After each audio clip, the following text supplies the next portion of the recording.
Yo, what's up? I'm gonna go over my track, New Portobello. Fuck. Yo, I'm gonna break down some lyrics from No Portobello. I'm not gonna do the whole song, it's pretty straightforward, but just maybe some parts I can go in a little more depth you guys might have missed. Let's get it.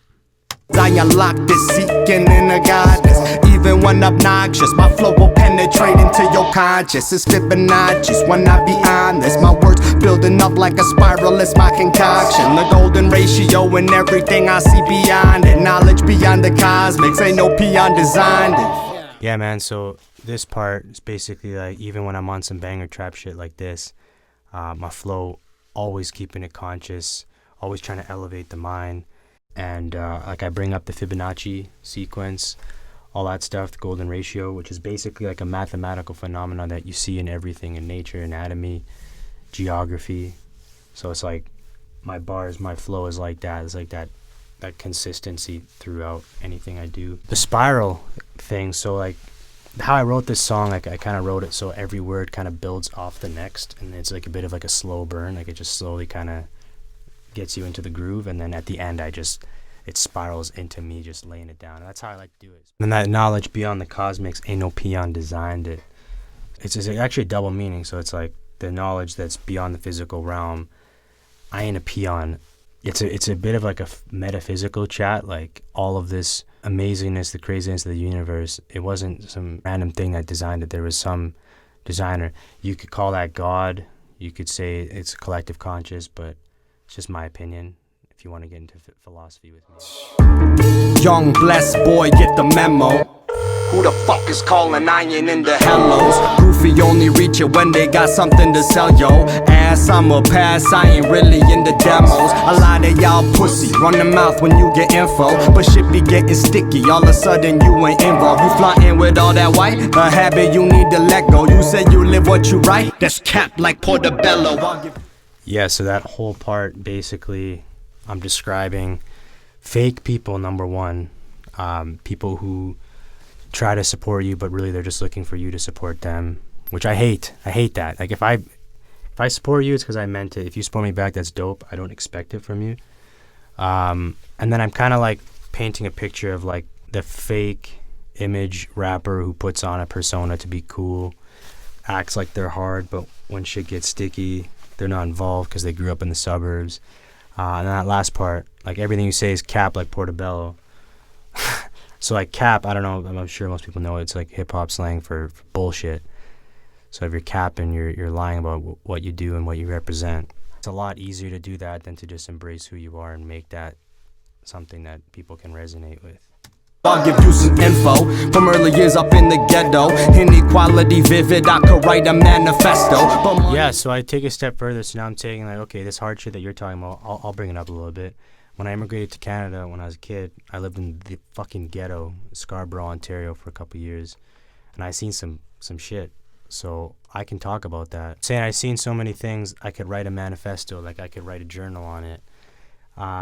But that's actually a double meaning as well, because I'm referring to like the Communist Manifesto. Part of the issue in lower income areas is the government's lazy. They're not going to try to actually fix problems. They're just going to throw money at it, and it's social services, welfare, whatever, which is necessary. But my point is that I don't find that stuff really solves the issue. Money ain't gon' solve it like the sun, you ain't been there for. Checks from overseas go straight to sniffing, yeah, yo. Go back to that character I'm describing, sort of like the sun you ain't been there for. Checks from overseas go straight to sniffing, yeah, yo. So who I thought of here actually did work for this dude who was just an absolute fucking asshole. One of the worst customers I ever had in my life, probably the worst. And I remember one thing, he used to always brag about how he was a good dad because he was sending his kids money while they were in school in Europe. And like, all I could think was like, man, knowing how you are during this job, you're probably a shitty ass person, and you just think throwing money at them will solve it. So I'm talking about this cap rapper character throwing money because they can't, they're not there for their kid in a real way, and that money goes straight to sniffing coke. From Uncle Pedro, the cycle spirals like an echo.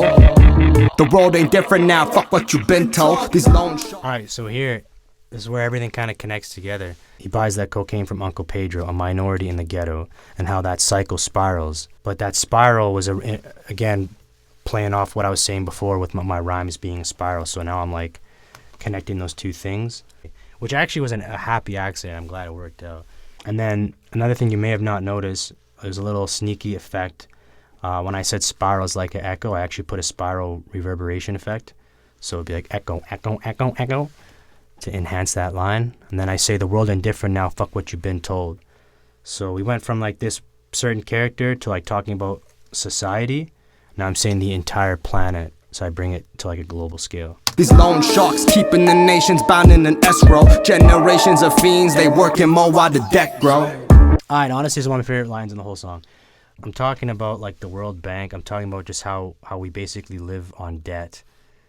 And like there's nothing backing our endlessly printed money.